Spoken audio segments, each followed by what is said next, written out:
Hello, this is the KBA Mid-Level Honor Band Flute Tutorial video. I'm Jennifer Kirk. I am a band director in the Wichita Public Schools. I teach band at Chris McAuliffe Academy, and flute is my main instrument. I'm also a flute teacher and have played flute for a lot of my life. So I was very excited when I was asked to go ahead and put together the flute tutorial video for you. Congratulations on being accepted into the KBA Mid-Level Honor Band. That is definitely something you should be proud of. I know you're going to do a wonderful job. So this video, we're going to go through all of the pieces and talk about ways that you can practice them so that they're just ready to go when you go to the rehearsal. So let's go ahead and get started.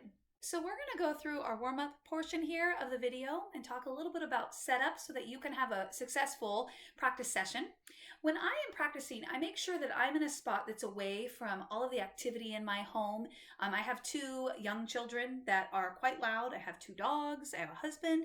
So I find a space where I can go and practice. I'm fortunate enough to have a teaching space in our basement away from everyone. So that's my spot.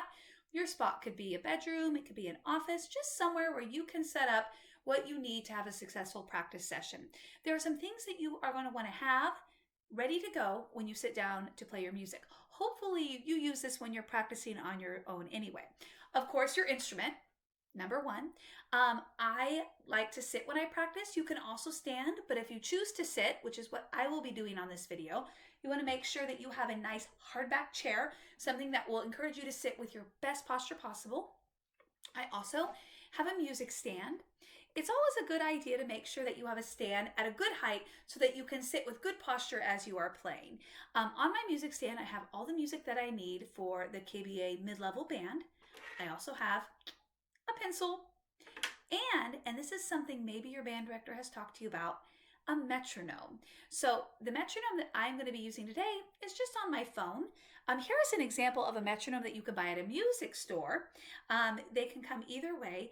I'm using this metronome app. It's called Metro Timer. It is free. And the metronome, if you've never used a metronome, it will help you keep in time when you are playing. So a metronome clicks the amount of clicks per minute. Think of your metronome kind of like your band director standing in front of you, giving you that nice steady pulse. So the warm-up that I like to do on the flute, and I would encourage you to always do when you're practicing, even when you're just practicing band music or other things, is a long tone chromatic warm-up. The flute is the only woodwind instrument that does not use an actual reed, but we do use a reed. Our lips serve as a double reed. So it's super important that we get those lips warmed up and that we use our air correctly, and long tones are a wonderful way to do that. What I mean by long tones are whole notes connected through slurs, nice, slow, lyrical playing. So I'm going to do a chromatic long tone exercise. I'm going to start on our third space, C, and I'm going to descend by half steps in a chromatic pattern. Now, if you are unsure of the chromatic scale, you can look up chromatic scale online.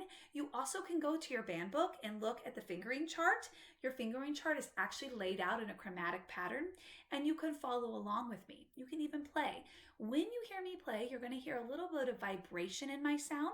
That is called vibrato. If you don't use vibrato when you play, you will eventually learn it, but do not panic right now. You can just play with your normal tone. In middle school, vibrato isn't something we always use. So I'm going to set my metronome on 70. That's 70 clicks per minute. I'm going to think about taking nice deep breaths and filling up, and then using this time to play with my best sound, my air spinning over the tone hole, using my best posture. I'm going to play C to B natural. So I will count you off, and I'd love for you to join me. Here we go. 1, 2, 3.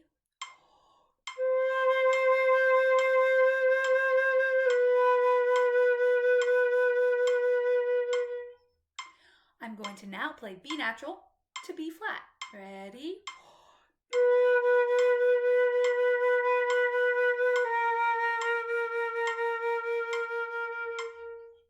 I'm focusing on my breath. I'm focusing on my tone. I'm thinking about my hand position and my posture. I'm going to play B flat to A natural.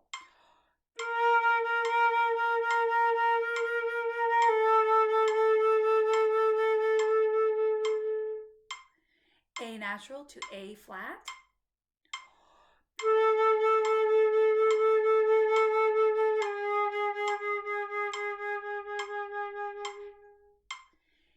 flat to G.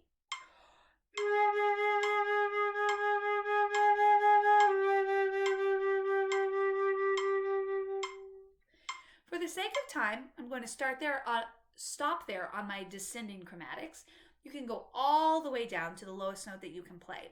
But let's go ahead and ascend and check some of our high notes. So I'm going to start on our ledger line B flat, and I'm going to go up by half steps. So I'm going to play B flat to B natural. 1, 2, ready, and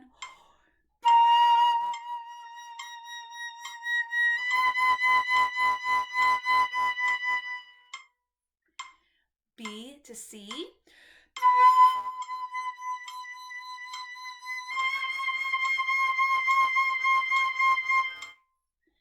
C to C sharp.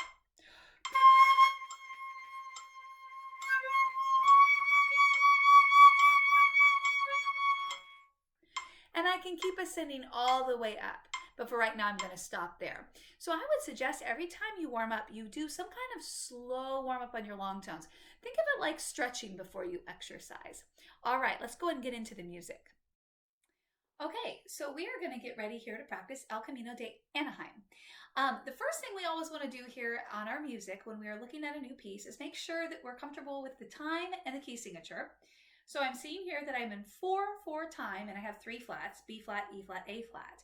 Then I look through the music and make sure there are no accidentals that might throw me off. So I'm seeing a couple B naturals. This would be something good to mark with your pencil. So I see a B natural here in measure 28. I'm going to circle that, and a B natural in 47. Other things are road maps. So I see a first inning there at 12. That takes me all the way back to square 5. So it's a good idea to mark 2, 5 down there. And finally, some style markings. And this piece especially is full of different contrasting styles. So we're going to talk about that in just a minute. I did look up the tempo for this. Performance speed for this is about 120. Your director might choose to go a little bit faster. When you're practicing it on your own, I would start slower, around 85 to 90. So the rhythm that is predominant through this piece, do you know what it is? Maybe you're answering it. I hope you are. Syncopated. There's syncopated rhythms throughout. A syncopated rhythm is when we put an emphasis or an articulation on an offbeat. So I have a syncopated rhythm right here off the bat on measure 1. Depending on how you count it, I'm going to count using tays. You could also count it using ands. It would be counted 1 tay, tay, 4. Now, along with the syncopated rhythm, we have some style markings. In general, when you're playing syncopation, it's pretty common to put a bit of space in, and we are going to be doing that today. On this piece, and on the other pieces as well, there are some pretty big style contrasts. So we're going to talk through those just to make sure you're really comfortable with the style markings. One style that I see is the accent. So the accent is an emphasis. It's an air emphasis. If you think about the picture of the accent, the sideways V, it is giving us a picture of what our air should do. We do a large blast of air and a taper at the end. We do not stop accented notes with the tongue, not in concert band playing. That's a super important thing because it will affect your tone. We also don't accent by using a heavy tongue. So try to avoid those two things. Think of an accent as a blast of air and a taper at the end. You can achieve a really good accent by putting space in. So I'm going to play a G, the first note of the song, on a quarter note, and I'm going to give 4 accents. So listen to this, 4 quarter notes with accents. You can just hear a little blast of there at the start, and then you can hear space at the end. And that gives us an emphasis on the accent. Another style marking that you will see is the staccato. The staccato is marked by a little dot. Staccato is detached and separate, nice and light. Don't ever stop a staccato note with your tongue. We don't stop air with our tongue in concert band playing. So when I'm playing staccato, I think of little blasts of air or little droplets of sound. You might think like you're spitting a seed or spitting water. I'm going to play 4 staccato notes on a G. Just light and detached. Finally, I see a marcato. A marcato is the rooftop accent. I like to think of a marcato as a fat staccato. So it still has some detachment and some emphasis, but it is just a little bit longer than a staccato. That's the marcato. We have a little bit of a tenuto sneaking in with length on the note, and we will talk about those differences in just a minute. So let's look at the syncopated rhythms here at the beginning of the piece. We also see syncopated rhythms at 14, but the style at the beginning is staccato, accent, staccato. 1 te, te, 3. 1 te, te, 3. So it sounds like this. I'm going to put my metronome on 90, and I'm going to play the first measure for you. Listen again. Do you hear that space and that emphasis? Now, I'm going to go ahead and play the first 4 measures for you. You're going to hear me play the trill, and we'll talk about how to play the trill in just a minute. Here we go, the first 4 measures.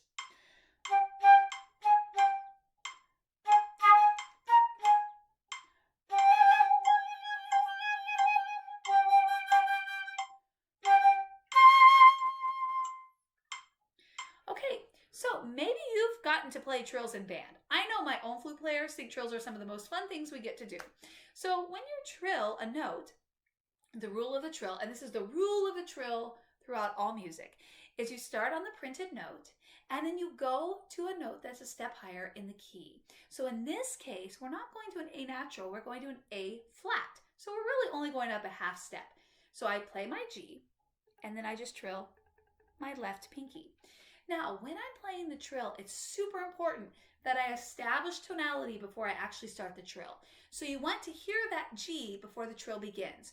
You never want to start the trill on the top note. So I'm going to start my trill right now on the A flat and see what it sounds like. Kind of weird. It can kind of play with your mind and it can really mess with tonality in the band. So you want to make sure, think of it like a sandwich. You've got the bread, this is the G, the A flat's the filling, and then the bread's the G. I started in on the main note. For stability, I make sure to push that left hand nice and firm so my flute doesn't move up and down.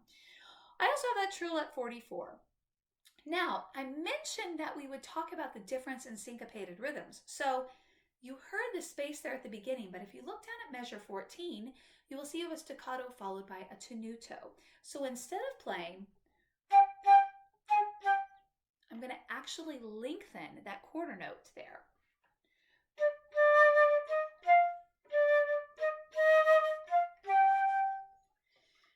Just a really minor thing to make a big difference. Style is so important. Finally, the last thing I want to look here in this piece is a chance to work on our staccato playing. So at measure 30, we have staccato Gs, quarter note Gs. Listen as I play staccato. 1, 2, here's measure 30.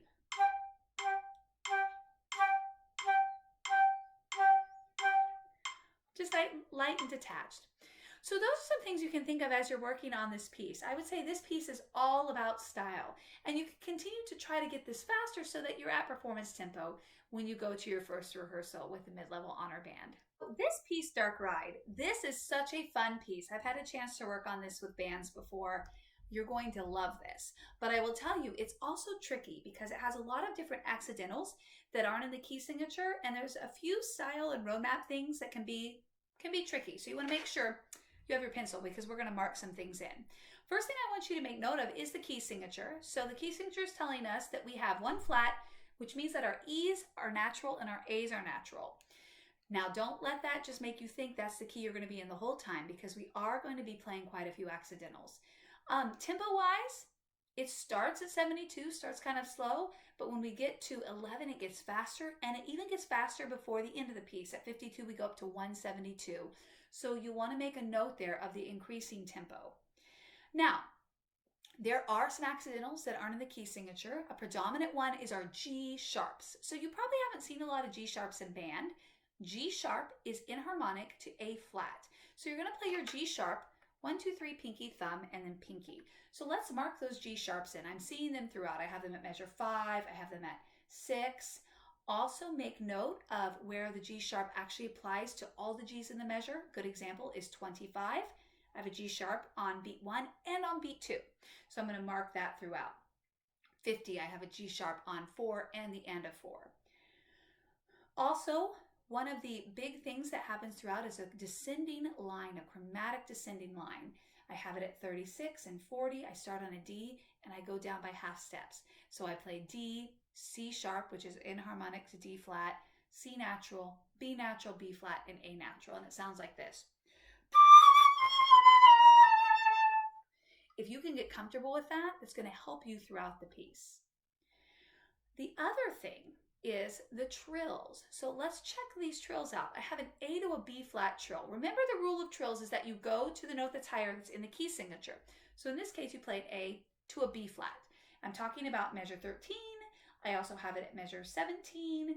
I have it at 58. So there's several ways to play A to B flat. I'm going to show you one of the easier ways. So here's my A, here's my B flat. I'm not going to go back and forth like that. So I'm going to play my A natural like I normally do, and I'm going to add my right hand 1. And then when I go to trill, I'm just going to trill my left hand 2 up and down. Listen. So I'm playing my A with my right hand 1 down. And that's the trill. The other trill is our E natural to F natural. So I'm going to play my E, and then I'm going to just trill my right hand 2 up and down. That's E to F. Those are my 2 trills. Finally, the roadmap in this piece can be tricky. So the first place to check out is my first ending on measure 26. That takes me back to measure 19. Now, something to make note of is at measure 23, you'll see where it says second time only. That means you don't play the first time. So you'll want to circle that so you don't have a solo when it's not your turn to play. That is the only first and second ending in the piece. The only other thing that's a little interesting is we have a divisi at measure 45, which is 2 notes on top of each other. Some of the section will play the top note, some will play the bottom note, and you can let the director tell you what you're going to do there. You're going to use all of the things we've talked about with style to make this piece really interesting. I see staccatos, which means, of course, separate. I see some accents where I can do some air emphasis. There are places that are marked slurred. And of course, there are some dynamics. So I'm going to play just a little bit of the opening for you so you can kind of hear how it starts. And then I'll play a bit of the end. This piece will be best learned by taking down small chunks and working slowly and then working up to the performance tempo. So I'm going to set my metronome right now at 72. And I'm going to be starting here in measure 5.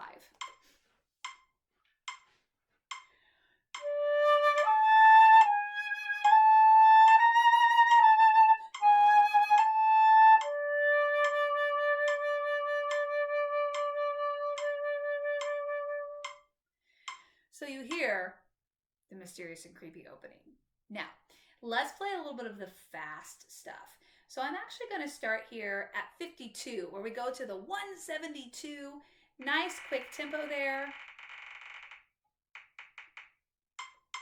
I'm going to count off 4 and then be right at 52. 1, 2, 3, 4.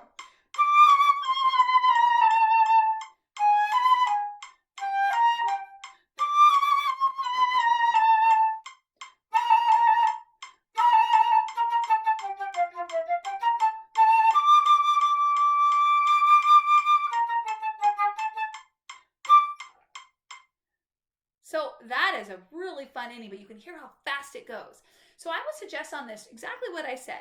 Think about your accidentals, work on those trills, isolate it, and then start putting it back into the big picture. But you are going to love Dark Ride. This is going to be a fun piece to work on. So Softly Speaks the Night by Brittin Chambers. This is going to be our slow lyrical piece. I love pieces like this, but I will tell you that just because it's slow does not mean it's going to be easy. So take a minute and look at the key signature. We actually have a key change in this piece. So we start with our 2 flats, but we eventually move over to 3 flats at measure 35. When we are working on a piece like this is a wonderful time to think about our breathing and making sure we're not putting bar line breaths in the middle of phrases. So you're going to want to work for 8 bar phrases on this and making sure that you aren't breathing when your neighbor's breathing. Your band director probably has talked to you about the concept of stagger breathing. So remember, when you're working on phrasing as a flute player, the expectation is not that you have to play 4 to 8 measures in one breath. The expectation is that you take breaths in strategic places that keep you from interrupting the phrase. So it is okay to breathe in the middle of a measure, but you need to avoid the bar line breath. That is going to be the big thing on this piece. I would even suggest with your pencil drawing arrows over the bar line to remind you that you're not going to breathe on the bar lines. Other things to look for in this piece are dynamic markings, making sure that you're really paying attention to the overall flow of the piece, and then any accidentals that aren't in the key. So I'm going to pick up to 21 and play a little bit of this for you. Put my metronome right here at that 76, just to get the feel, and listen to what I do with my phrasing.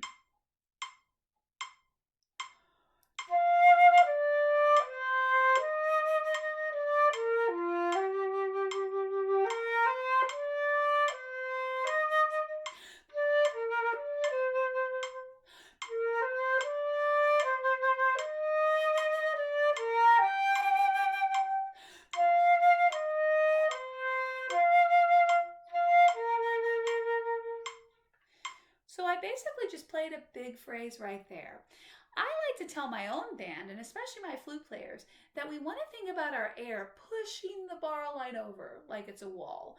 We just push our air through that phrase. Also thinking about crescendoing beat 3, 4 into 1.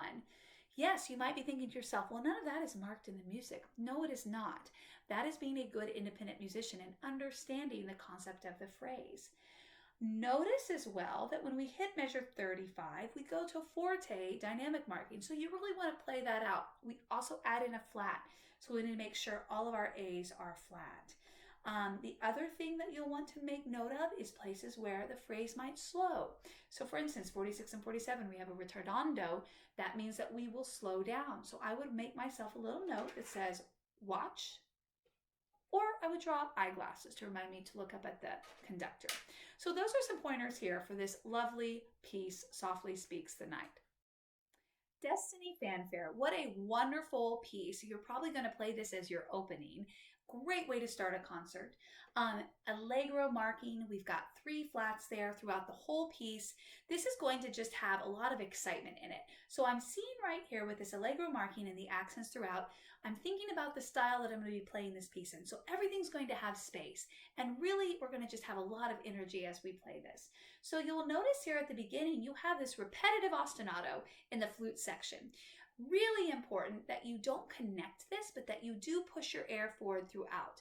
I'm going to model this for you at the quarter note equals 138 that is marked, so you can kind of hear it at the tempo it should be played at. Let's hear the beginning of this. 1, 2, here we go.